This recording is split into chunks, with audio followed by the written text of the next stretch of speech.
के प्रारंभ में हमारे संविधान निर्माताओं ने भगवान राम, माता सीता और लक्ष्मण जी के चित्रों को स्थान दिया था। प्रभु राम का शासन हमारे संविधान निर्माताओं के लिए भी प्रेरणा का स्रोत था और इसलिए 22 जनवरी को अयोध्या में मैंने देव से देश की बात की थी, राम से राष्ट्र की बात की थी।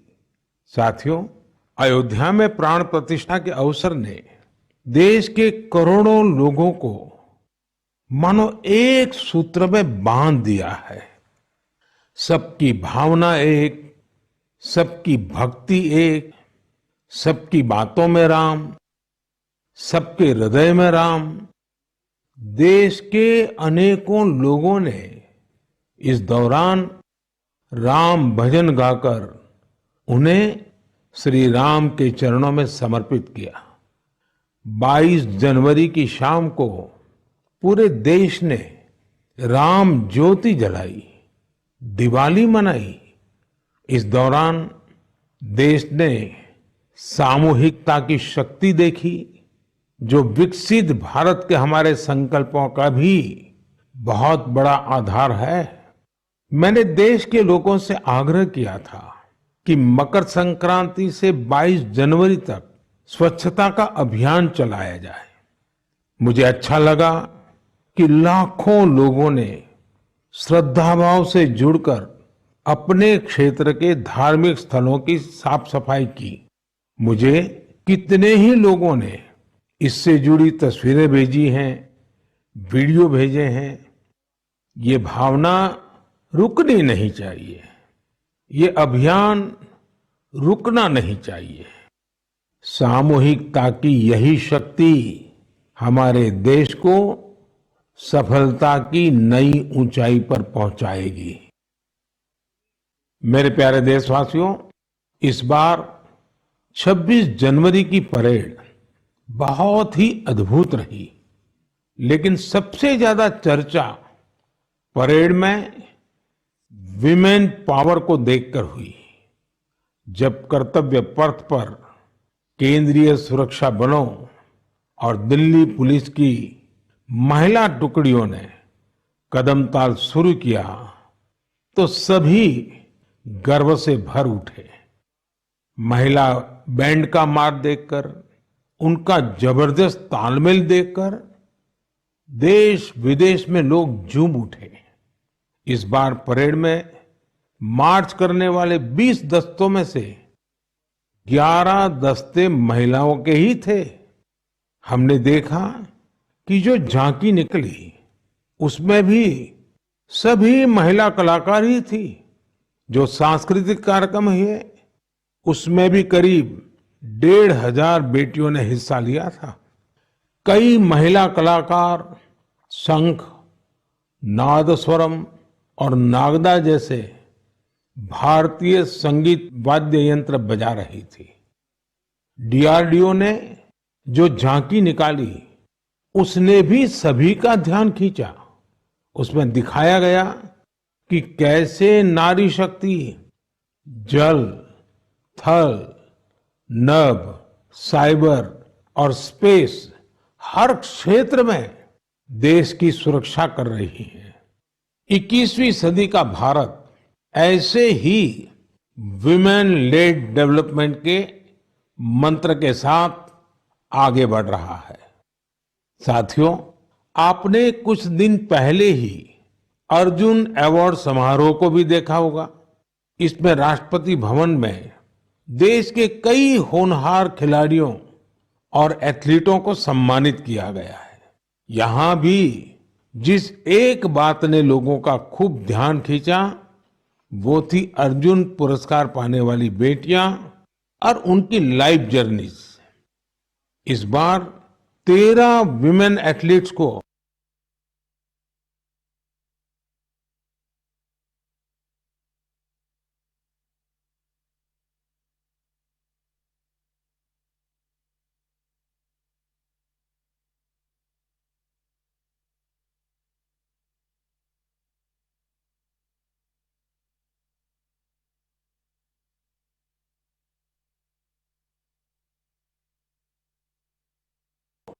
अर्जुन अवार्ड से सम्मानित किया गया है।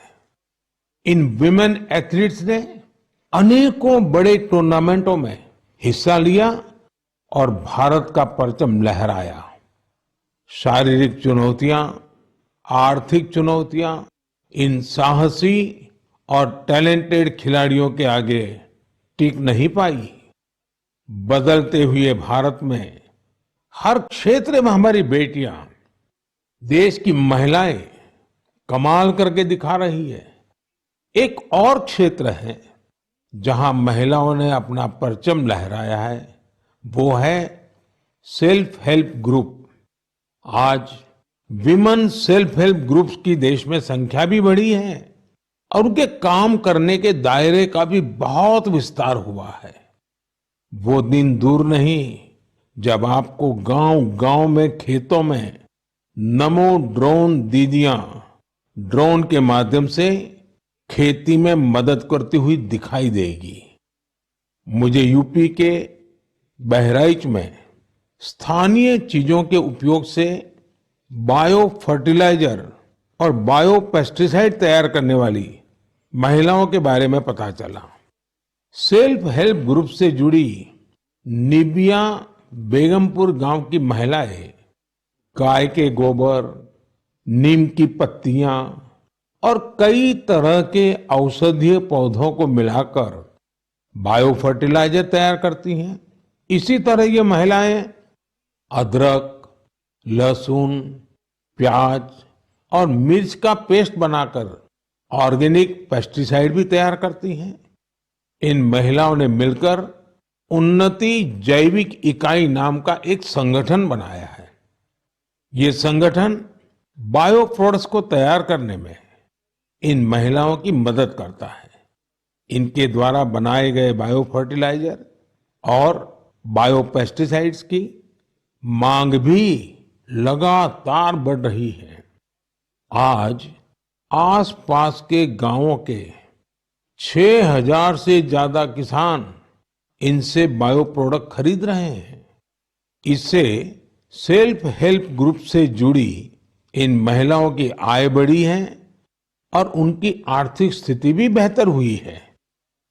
मेरे प्यारे देशवासियों, मन की बात में हम ऐसे देशवासियों के प्रयासों को सामने लाते हैं जो निस्वार्थ भावना के साथ समाज को, देश को सशक्त करने का काम कर रहे हैं। ऐसे में 3 दिन पहले जब देश ने पद्म पुरस्कारों का ऐलान किया है, तो मन की बात में ऐसे लोगों की चर्चा स्वाभाविक है। इस बार भी ऐसे अनेकों देशवासियों को पद्म सम्मान दिया गया है, जिन्होंने जमीन से जुड़कर समाज में बड़े-बड़े बदलाव लाने का काम किया है। इन इंस्पायरिंग लोगों की जीवन यात्रा के बारे में जानने को लेकर देश भर में बहुत उत्सुकता दिखी है। मीडिया की हेडलाइन से दूर, अखबारों के फ्रंट पेज से दूर ये लोग बिना किसी लाइमलाइट के समाज सेवा में जुटे थे। हमें इन लोगों के बारे में पहले शायद ही कुछ देखने सुनने को मिला है, लेकिन अब मुझे खुशी है कि पद्म सम्मान घोषित होने के बाद ऐसे लोगों की हर तरफ चर्चा हो रही है। लोग उनके बारे में ज्यादा से ज्यादा जानने के लिए उत्सुक है। पद्म पुरस्कार पाने वाले ये अधिकतर लोग अपने अपने क्षेत्र में काफी अनूठे काम कर रहे हैं। जैसे कोई एम्बुलेंस सर्विस मुहैया करवा रहा है, तो कोई बेसहारों के लिए सिर पर छत का इंतजाम कर रहा है। कुछ ऐसे भी हैं जो हजारों पेड़ लगाकर प्रकृति संरक्षण के प्रयासों में जुटे हैं। एक ऐसे भी हैं जिन्होंने चावल की 650 से अधिक किस्मों के संरक्षण का काम किया है। एक ऐसे भी हैं जो ड्रग्स और शराब की लत की रोकथाम के लिए समाज में जागरूकता फैला रहे हैं। कई लोग तो सेल्फ हेल्प ग्रुप, विशेषकर नारी शक्ति के अभियान से लोगों को जोड़ने में जुटे हैं। देशवासियों में इस बात को लेकर भी बहुत प्रसन्नता है कि सम्मान पाने वालों में 30 महिलाएं हैं। ये महिलाएं जमीनी स्तर पर अपने कार्यों से समाज और देश को आगे ले जा रही हैं। साथियों, पद्म सम्मान पाने वालों में हर किसी का योगदान देशवासियों को प्रेरित करने वाला है।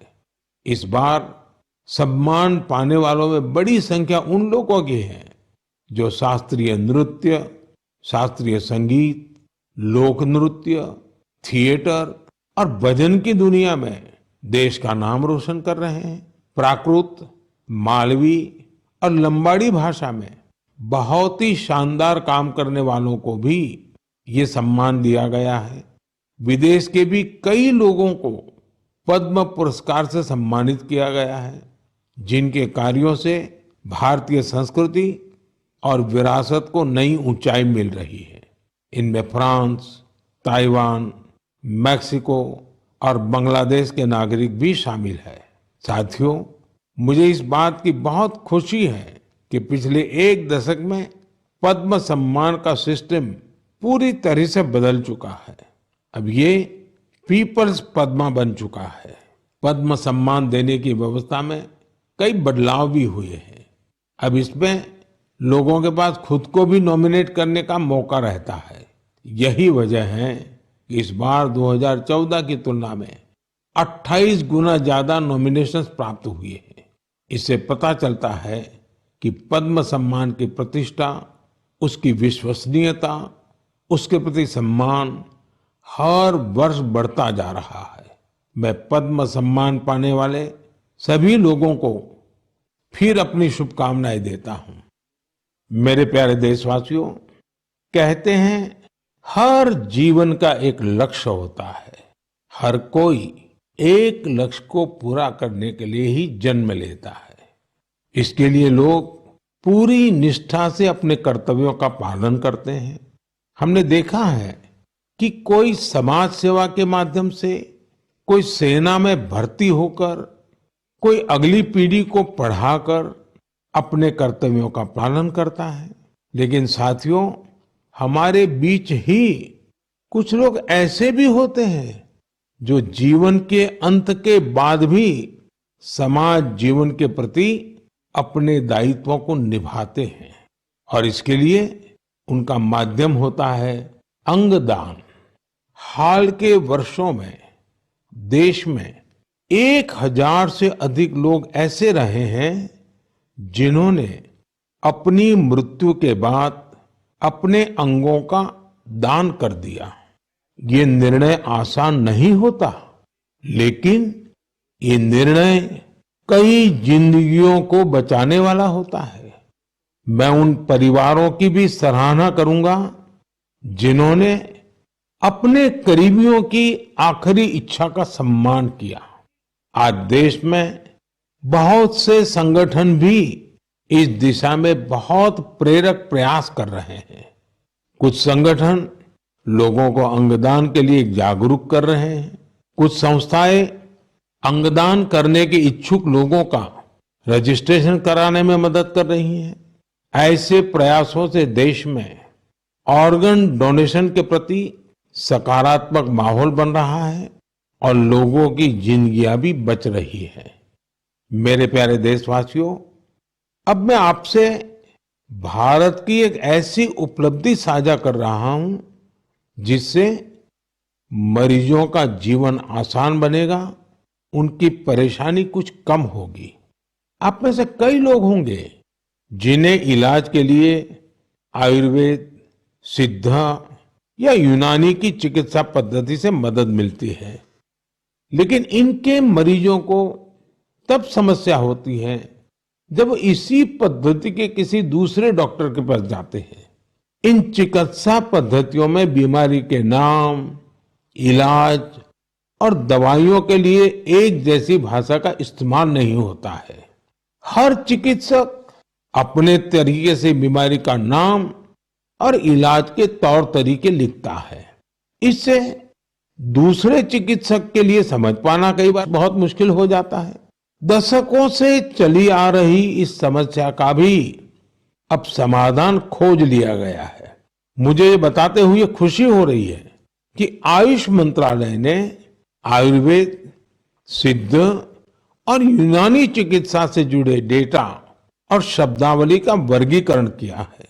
इसमें विश्व स्वास्थ्य संगठन ने भी मदद की है। दोनों के प्रयासों से आयुर्वेद, यूनानी और सिद्ध चिकित्सा में बीमारी और इलाज के जुड़ी शब्दावली की कोडिंग कर दी गई है। इस कोडिंग की मदद से अब सभी डॉक्टर प्रिस्क्रिप्शन या अपनी पर्ची पर एक जैसी भाषा लिखेंगे। इसका एक फायदा ये होगा कि अगर आप वो पर्ची लेकर दूसरे डॉक्टर के पास जाएंगे तो डॉक्टर को इसकी पूरी जानकारी उस पर्ची से ही मिल जाएगी। आपकी बीमारी, इलाज, कौन कौन सी दवाएं चली हैं, कब से इलाज चल रहा है, आपको किन चीजों से एलर्जी है, ये सब जानने में उस पर्ची से मदद मिलेगी। इसका एक और फायदा उन लोगों को होगा जो रिसर्च के काम से जुड़े हैं। दूसरे देशों के वैज्ञानिकों को भी बीमारी, दवाएं और उसके प्रभाव की पूरी जानकारी मिल जाएगी। रिसर्च बढ़ने और कई वैज्ञानिकों के साथ साथ जुड़ने से ये चिकित्सा पद्धति और बेहतर परिणाम देंगे और लोगों का इनके प्रति झुकाव बढ़ेगा। मुझे विश्वास है इन आयुष पद्धतियों से जुड़े हमारे चिकित्सक इस कोडिंग को जल्द से जल्द अपनाएंगे। मेरे साथियों, जब आयुष चिकित्सा पद्धति की बात कर रहा हूं तो मेरी आंखों के सामने यानुंग जामो लोगों की भी तस्वीर आ रही। सुश्री यानुंग अरुणाचल प्रदेश की रहने वाली हैं और हर्बल औषधीय विशेषज्ञ हैं। इन्होंने आदि जनजाति की पारंपरिक चिकित्सा प्रणाली को पुनर्जीवित करने के लिए काफी काम किया है। इस योगदान के लिए उन्हें इस बार पद्म सम्मान भी दिया गया है। इसी तरह इस बार छत्तीसगढ़ के हेमचंद मांझी, उनको भी पद्म सम्मान मिला है। वैद्यराज हेमचंद मांझी भी आयुष चिकित्सा पद्धति की मदद से लोगों का इलाज करते हैं। छत्तीसगढ़ के नारायणपुर में गरीब मरीजों की सेवा करते हुए उन्हें 5 दशक से ज्यादा का समय हो रहा है। हमारे देश में आयुर्वेद और हर्बल मेडिसिन का जो खजाना छिपा है, उसके संरक्षक में सुश्री यानुंग और हेमचंद जी जैसे लोगों की बहुत बड़ी भूमिका है। मेरे प्यारे देशवासियों, मन की बात के जरिए हमारा और आपका जो रिश्ता बना है वो 1 दशक पुराना हो चुका है। सोशल मीडिया और इंटरनेट के इस दौर में भी रेडियो पूरे देश को जोड़ने का एक सशक्त माध्यम है। रेडियो की ताकत कितना बदलाव ला सकती है, इसकी एक अनूठी मिसाल छत्तीसगढ़ में देखने को मिल रही है। बीते करीब 7 वर्षों से यहाँ रेडियो पर एक लोकप्रिय कार्यक्रम का प्रसारण हो रहा है, जिसका नाम है हमर हाथी हमर गोठ। नाम सुनकर आपको लग सकता है कि रेडियो और हाथी का भला क्या कनेक्शन हो सकता है, लेकिन यही तो रेडियो की खूबी है। छत्तीसगढ़ में आकाशवाणी के 4 केंद्रों अंबिकापुर, रायपुर, बिलासपुर और रायगढ़ से हर शाम इस कार्यक्रम का प्रसारण होता है। और आपको जानकर हैरानी होगी कि छत्तीसगढ़ के जंगल और उसके आसपास के इलाके में रहने वाले बड़े ध्यान से इस कार्यक्रम को सुनते हैं। हमर हाथी हमर गोठ कार्यक्रम में बताया जाता है कि हाथियों का झुंड जंगल के किस इलाके से गुजर रहा है। ये जानकारी यहाँ के लोगों के बहुत काम आती है। लोगों को जैसे ही रेडियो से हाथियों के झुंड के आने की जानकारी मिलती है, वो सावधान हो जाते हैं। जिन रास्तों से हाथी गुजरते हैं, उधर जाने का खतरा टल जाता है। इससे जहां एक और हाथियों के झुंड से नुकसान की संभावना कम हो रही है, वहीं हाथियों के बारे में डेटा जुटाने में मदद मिलती है। इस डेटा के उपयोग से भविष्य में हाथियों के संरक्षण में भी मदद मिलेगी। यहाँ हाथियों से जुड़ी जानकारी सोशल मीडिया के जरिए भी लोगों तक पहुंचाई जा रही है। इससे जंगल के आसपास रहने वाले लोगों को हाथियों के साथ तालमेल बिठाना आसान हो गया है। छत्तीसगढ़ की इस अनूठी पहल और इसके अनुभवों का लाभ देश के दूसरे वन क्षेत्रों में रहने वाले लोग भी उठा सकते हैं। मेरे प्यारे देशवासियों, इसी 25 जनवरी को हम सभी ने नेशनल वोटर्स डे मनाया है। ये हमारी गौरवशाली लोकतांत्रिक परंपराओं के लिए एक अहम दिन है। आज देश में करीब करीब 96 करोड़ मतदाता है। आप जानते हैं ये आंकड़ा कितना बड़ा है? ये अमेरिका की कुल जनसंख्या से भी करीब 3 गुना है। ये पूरे यूरोप की कुल जनसंख्या से भी करीब 1.5 गुना है। अगर मतदान केंद्रों की बात करें तो देश में आज उनकी संख्या करीब 10.5 लाख है। भारत का हर नागरिक अपने लोकतांत्रिक अधिकार का इस्तेमाल कर पाए, इसके लिए हमारा चुनाव आयोग ऐसे स्थानों पर भी पोलिंग बूथ बनवाता है जहां सिर्फ एक वोटर हो। मैं चुनाव आयोग की सराहना करना चाहूंगा, जिसने देश में लोकतांत्रिक मूल्यों को मजबूत करने के लिए निरंतर प्रयास किए हैं। साथियों, आज देश के लिए उत्साह की बात यह भी है कि दुनिया के अनेक देशों में जहां वोटिंग परसेंट कम हो रहा है, भारत में मतदान का प्रतिशत बढ़ता जा रहा है। 1951-52 में जब देश में पहली बार चुनाव हुए थे तो लगभग 45% वोटर्स ने ही वोट डाले थे। आज ये आंकड़ा काफी बढ़ चुका है। देश में न सिर्फ वोटरों की संख्या में वृद्धि हुई है, बल्कि टर्नआउट भी बढ़ा है। हमारे युवा वोटरों को रजिस्ट्रेशन के लिए ज्यादा मौके मिल सके, इसके लिए सरकार ने कानून में भी परिवर्तन किया है। मुझे ये देखकर भी अच्छा लगता है कि वोटर्स के बीच जागरूकता बढ़ाने के लिए सामुदायिक स्तर पर भी कई प्रयास हो रहे हैं।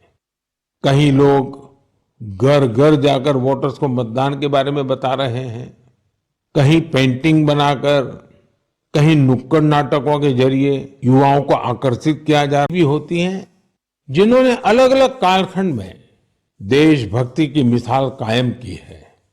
आज देश पंजाब केसरी लाला लाजपत राय जी को श्रद्धांजलि दे रहा है।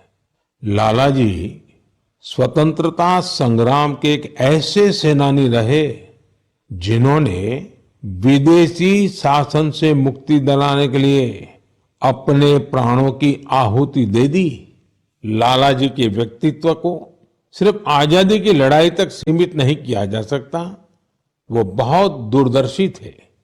उन्होंने पंजाब नेशनल बैंक और कई अन्य संस्थाओं के निर्माण में अहम भूमिका निभाई थी। उनका उद्देश्य सिर्फ विदेशियों को देश से बाहर निकालना ही नहीं, बल्कि देश को आर्थिक मजबूती देने का विजन भी उनके चिंतन का अहम हिस्सा था। उनके विचारों और उनके बलिदान ने भगत सिंह को बहुत प्रभावित किया था। आज फील्ड मार्शल के.एम. करियप्पा जी को भी श्रद्धापूर्वक नमन करने का दिन है। उन्होंने इतिहास के महत्वपूर्ण दौर में हमारी सेना का नेतृत्व कर साहस और शौर्य की मिसाल कायम की थी। हमारी सेना को शक्तिशाली बनाने में उनका महत्वपूर्ण योगदान है। मेरे प्यारे देशवासियों, आज खेलों की दुनिया में भी भारत नित नई ऊंचाइयों को छू रहा है। स्पोर्ट्स की दुनिया में आगे बढ़ने के लिए जरूरी है कि खिलाड़ियों को ज्यादा से ज्यादा खेलने का मौका मिले और देश में भली भांति के स्पोर्ट्स टूर्नामेंट भी आयोजित हो। इसी सोच के साथ आज भारत में नए नए स्पोर्ट्स टूर्नामेंट्स आयोजित किए जा रहे हैं। कुछ दिन पहले ही चेन्नई में खेलो इंडिया यूथ गेम्स का उद्घाटन किया। इसमें देश के 5,000 से ज्यादा एथलीट्स हिस्सा ले रहे हैं। मुझे खुशी है कि आज भारत में लगातार ऐसे नए प्लेटफॉर्म तैयार हो रहे हैं जिनमें खिलाड़ियों को अपना सामर्थ्य दिखाने का मौका मिल रहा है। ऐसा ही एक प्लेटफॉर्म बना है बीच गेम्स का, जो दीव के अंदर उसका आयोजन हुआ था। आप जानते ही हो, दीव केंद्र शासित प्रदेश है, सोमनाथ के बिल्कुल पास है। इस साल की शुरुआत में ही दीव में इन बीच गेम्स का आयोजन किया गया। ये भारत का पहला मल्टी स्पोर्ट्स बीच गेम्स था।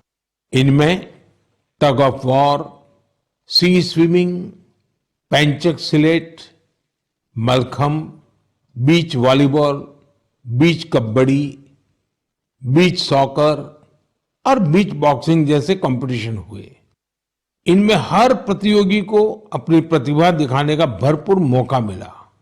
और आपको जानकर हैरानी होगी कि इस टूर्नामेंट में ऐसे राज्यों से भी बहुत से खिलाड़ी आए जिनका दूर दूर तक समंदर से कोई नाता नहीं है। इस टूर्नामेंट में सबसे ज्यादा मेडल भी मध्य प्रदेश ने जीते, जहां कोई सी बीच नहीं है। खेलों के प्रति यही टेम्परामेंट किसी भी देश को स्पोर्ट्स की दुनिया का सरताज बनाता है। मेरे प्यारे देशवासियों, मन की बात में इस बार मेरे साथ इतना ही। फरवरी में आपसे फिर एक बार बात होगी।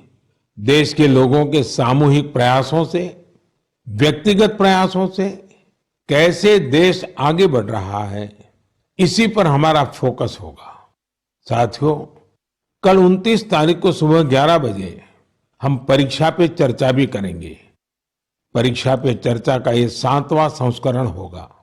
एक ऐसा कार्यक्रम है जिसका मैं हमेशा इंतजार करता हूं।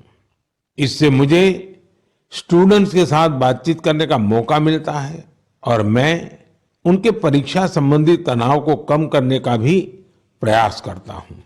पिछले 7 वर्षों में परीक्षा पे चर्चा शिक्षा और परीक्षा से संबंधित कई मुद्दों पर बातचीत करने का एक बहुत अच्छा माध्यम बनकर उभरा है। मुझे खुशी है कि इस बार 2.25 करोड़ से अधिक विद्यार्थियों ने इसके लिए रजिस्ट्रेशन कराया है और अपने इनपुट भी दिए हैं। मैं आपको बता दूं कि जब हमने पहली बार 2018 में ये कार्यक्रम शुरू किया था तो यह संख्या केवल 22,000 थी। स्टूडेंट्स को प्रेरित करने के लिए और परीक्षा के तनाव के बारे में जागरूकता फैलाने के लिए बहुत से अभिनव प्रयास भी किए गए हैं। मैं आप सभी से, विशेषकर युवाओं से, विद्यार्थियों से आग्रह करूंगा कि वे कल रिकॉर्ड संख्या में शामिल हो। मुझे भी आपसे बात करके बहुत अच्छा लगेगा। इन्हीं शब्दों के साथ मैं मन की बात के इस एपिसोड में आपसे विदा लेता हूं। जल्द ही फिर मिलेंगे। धन्यवाद।